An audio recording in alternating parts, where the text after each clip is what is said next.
Olá, estudantes da segunda série. Sejam todos bem-vindos, sejam todas bem-vindas. Eu, professor Paulo Brito, Natan, tudo bem, Natan, nosso intérprete, para um bate-papo, uma conversa com vocês sobre a proclamação da República, o dia 15 de novembro, né? A proclamação da República, a gente sabe, é quando nós deixamos de ter imperador e passamos a ter presidente da República, né? O Brasil ele foi praticamente o único país da América que, pós a sua independência, manteve uma monarquia. O comum que aconteceu na América, né, quando os países se tornavam independentes, ali no início do século XIX, era a adoção da República Federativa, seguindo o modelo dos Estados Unidos. O Brasil, na contramão desse movimento, manteve a monarquia, governo de Dom Pedro I, período regencial, e governo de Dom Pedro II, que vai chegar ao fim no dia 15 de novembro de 1889. O feriado da proclamação da República, dia 15 de novembro, é quando o Brasil deixa de ter imperador e passa a ter presidente da República. Beleza? Olha aqui os nossos objetivos, né? Compreender o processo que conduziu à República, destacando o papel da mocidade militar, um grupo liderado por Benjamin Constant, e do Partido Republicano Paulista, PRP, a sigla ali, neste processo. E analisar alguns dos símbolos republicanos, né? A gente vai abandonar os símbolos do Império e vamos aí ter alguns símbolos republicanos, né? Pessoal, você lembra o que foi a questão militar? Você lembra o que foi a questão religiosa, né? Falei do Benjamin Constant, olha ele aqui, né? Ele aí que liderava essa juventude militar durante o processo, né? E aí, o que foi a questão militar, o que foi a questão religiosa, né? A questão militar a gente se refere a ela como uma série de conflitos entre a monarquia e o exército brasileiro, lá nos anos de 1880, né? Houve aí a ruptura entre o exército que apoiava o império, né? Já a questão religiosa são os conflitos entre a monarquia, entre o império e o clero brasileiro. Então a gente precisa entender que tanto a Igreja Católica como os militares apoiavam a instituição que era o Império Brasileiro. A partir de 1870, começa aí as divergências, né? Questão militar, questão religiosa, e esses dois pilares de sustentação se retiram, né? Deixam de apoiar o Império Brasileiro, que começa aí a dar sinais de esgotamento e o seu fim em 1889, né? E olha ali, ó, como que ocorreu essa mudança do regime de governo no Brasil?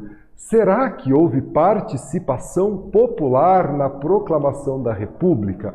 Um dos grupos positivistas que desejavam a República no Brasil, liderados por Silva Jardim, desejavam a participação popular. Adianta a vocês que houve uma pequena, né, uma pouca participação popular nesse processo de proclamação da República.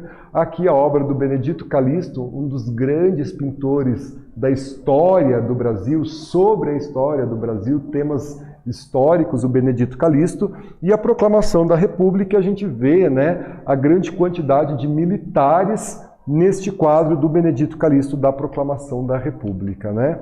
E olha só, né, trago uma notícia mais contemporânea, né? 15 de novembro, a celebração sem entusiasmo da República Brasileira.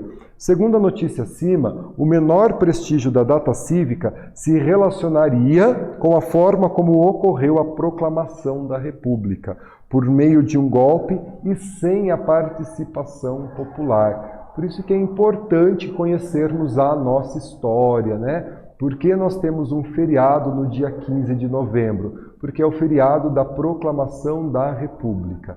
Deixamos de ter imperador, passamos a ter presidente, e um spoiler, né? O nosso primeiro presidente, Marechal Deodoro da Fonseca, né? Olha só, né?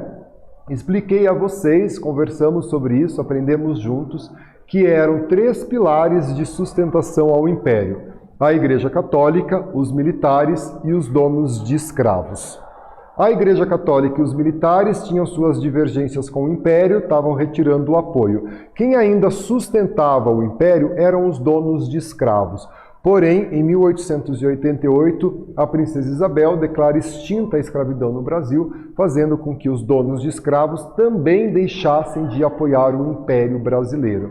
Nós costumamos dizer que a abolição da escravidão aqui no Brasil foi um dos últimos golpes contra o Império, né? Porque os donos de escravos, né, os fazendeiros do Vale Paraíba, do Vale do Paraíba, os fazendeiros do Nordeste, né, sentiram-se traídos, né, pelo governo ao ter que libertar os seus escravos e deixaram também de apoiar o Império Brasileiro, né?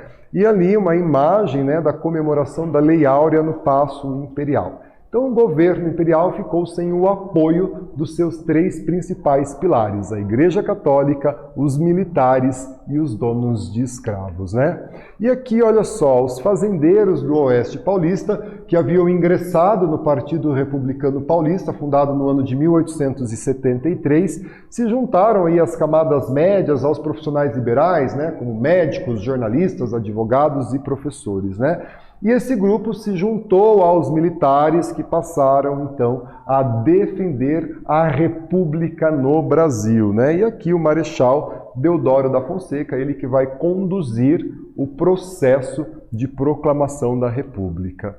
E olha só, né? Diante do clima de insatisfação da igreja, dos militares, das classes médias, dos donos de escravos, né, na manhã do dia 15 de novembro de 1889 foi dado então um golpe que pôs fim ao Império. Marechal Deodoro da Fonseca e seus soldados demitiram o governo monárquico, puseram fim à monarquia e dando início à República no Brasil, que vivemos até o dia de hoje, né, uma república federativa. Dom Pedro e a família real tiveram 24 horas para deixar o país. Eles retornam para a Europa, né? Dom Pedro, a princesa Isabel, sua filha, os membros da família. Vai haver uma proibição, né, para o retorno da família real para o Brasil. Eles não podiam voltar em hipótese alguma para o Brasil. Essa proibição vai se estender até o ano de 1920. É o fim do Império Brasileiro e o início da República no Brasil, né? Olha só, o jornal noticiando a proclamação da República, né? O jornal Diário Popular, Viva a República, 15 de novembro de 1889. Uma fonte histórica noticiando aí a proclamação da República. E aqui a gente tem uma atividade, eu vou ler esse texto da atividade com vocês, né? Em 15 de novembro de 1889, a monarquia era derrubada por um golpe militar e proclamava-se a República. O ano de 1889 não significou uma ruptura do processo histórico brasileiro.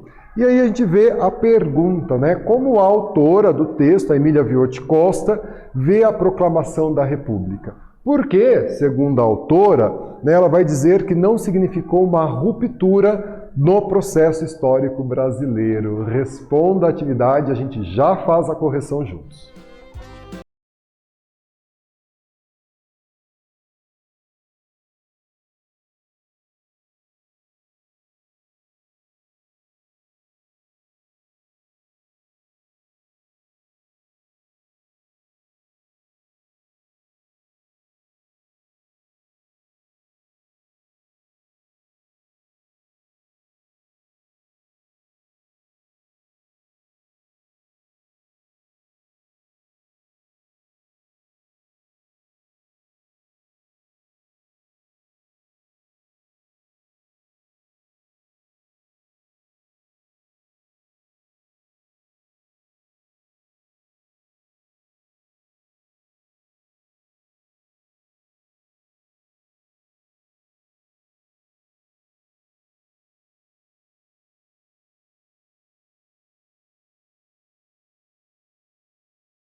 Pessoal, vamos então corrigir a nossa atividade, né? Porque segundo a autora, né, ela vê a proclamação, como que ela vê a proclamação da República e por que, para ela, não houve uma ruptura do processo histórico brasileiro, né?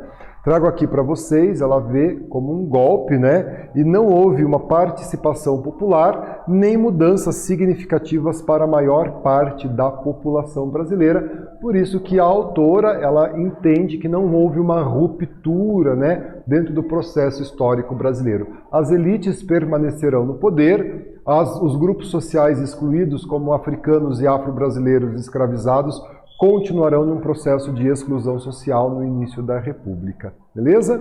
E aqui a organização do novo governo, né? O Marechal Deodoro da Fonseca, um dos líderes da proclamação, ele foi colocado provisoriamente, né, no poder até que fosse realizadas as eleições e uma nova Constituição que vai acontecer no ano de 1891, uma Constituição chamada de Constituição Liberal. Os primeiros anos da República ficaram conhecidas como República da Espada. Por que ficaram conhecidas como República da Espada? Porque os dois primeiros presidentes do Brasil, eles eram militares e eram marechais. Marechal Deodoro da Fonseca e Marechal Floriano Peixoto. São eles os dois primeiros presidentes do Brasil. Aqui, né, uma homenagem da Revista Ilustrada, a Proclamação da República, a República sempre representada por uma mulher, carregando aí, né, a bandeira do Brasil, né, a gente retirando a coroa e a representação da República, né? E aí a gente começa, então, a construir essa identidade da República. Nós precisamos abandonar os símbolos imperiais, a coroa, por exemplo, e ter uma bandeira republicana, né? A gente precisa ter aí um hino, né, da independência, que já víamos, né, o hino da República. Então a gente precisa construir esses termos, né, essa representação do republicanismo. E aí a primeira proposta de bandeira foi do Lopes Trovão, inspirada no modelo dos Estados Unidos. Deodoro da Fonseca, né, que ele foi monarquista durante muito tempo, rejeitou. Rui Barbosa apresentou, né, um novo modelo de bandeira também, mas a bandeira que inspirou, né, que vigorou, ela foi inspirada na bandeira imperial. Daí eu trago aqui para vocês, né, esses modelos de bandeira, né? Então aqui a proposta do Lopes Trovão, veja que muito similar à proposta do Rui Barbosa, né? E que são aí duas propostas que se assemelha à bandeira dos Estados Unidos, que também tem as suas listas horizontais e aqui o conjunto de estrelas representando os estados, né? E a primeira versão da nossa bandeira, aquela versão ali, como a gente conhece a bandeira nos dias de hoje, né? O retângulo verde, o losango amarelo, né? O verde representando nossas matas e florestas, o losango, né? As nossas riquezas, o nosso ouro, o círculo azul, o nosso firmamento, e as estrelas dentro desse círculo azul representando os estados do Brasil. Deixamos de falar província e passamos a falar estados. E a escrita ordem e progresso, né? Inspirada no positivismo. Então aqui essas duas bandeiras que eram propostas e aquela que foi escolhida, né? E aqui nessa pintura ao lado, pessoal, né? Essa pintura de Manuel Lopes, a gente vê a República, né? Sendo representada com uma mulher com os louros, né? Da vitória, a República venceu, né? Esse tipo de representação ela era muito comum e ela tem uma inspiração na imagem francesa, né? Da Marianne, que é uma mulher branca de traços europeus, ostentando aí esse barrete frígio, né, como essa espécie de espada. Então essa representação que a gente faz da República no Brasil, inspirada nessa representação da República Francesa, né? E aí o regime republicano começa então a buscar os seus heróis nacionais, né?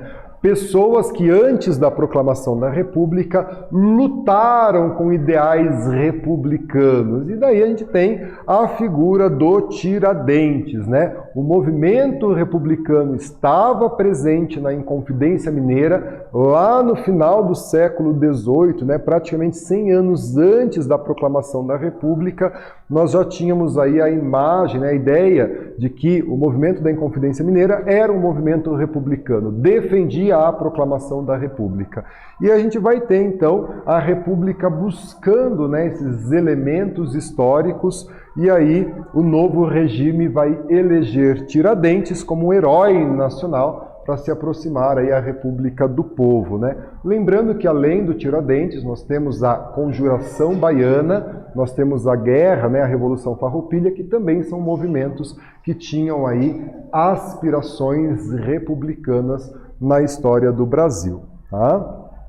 E aqui uma atividade, vamos pensar junto nessa atividade, né?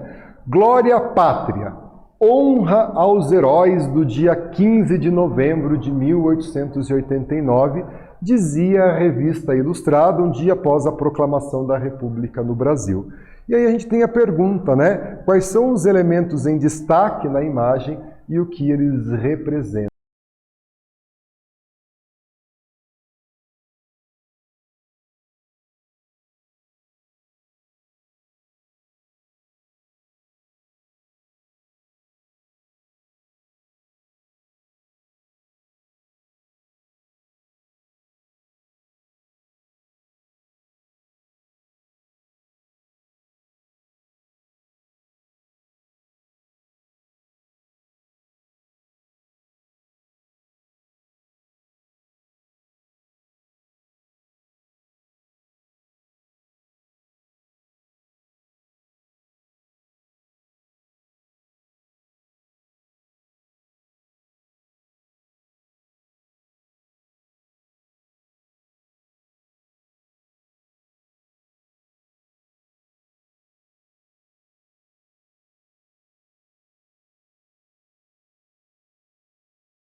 Galera, vamos corrigir a nossa atividade, né?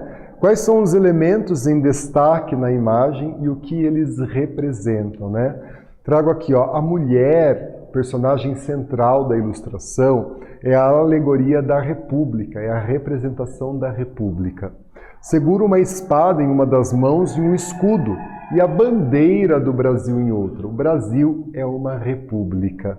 Em segundo plano está Deodoro da Fonseca, em cima do seu cavalo, com o chapéu erguido como saudação ao povo, né? fazendo aí uma aproximação mais popular, uma vez que a proclamação da República não teve um caráter popular. Aos pés da figura feminina há rosas espalhadas pelo chão e ao canto direito ajoelhado, Visconde de Ouro Preto, que lhe oferece a coroa da monarquia que acabou de ser deposta no Brasil, né? Aqui a nossa retomada, né, pessoal? Estudamos sobre a proclamação da República, a questão militar e a questão religiosa, né? Eles retiram o apoio que eles davam ao Império e, com a abolição da escravidão, o último pilar de sustentação ao Império, que eram os donos de escravos, também deixam de apoiar o Império e a gente tem aí a deposição, o golpe do dia 15 de novembro que depõe o Império e o Brasil, portanto, passa a ter presidente e a necessidade da gente criar símbolos da República e afastar os símbolos, né, que nos remetiam ao Império Brasileiro, uma vez que a família imperial do Brasil foi expulsa, né, deram a eles um prazo de 24 horas para deixar o Brasil. E a gente vai ter, né, a escolha de Tiradentes como herói nacional, porque há 100 anos antes da proclamação da República, ele já defendia a República no Brasil. Aqui estão as nossas referências de aula e eu agradeço a sua presença, a sua participação. Fiquem bem, hein? Natan, obrigado, querido, né? Até a próxima, gente. Tchau, tchau.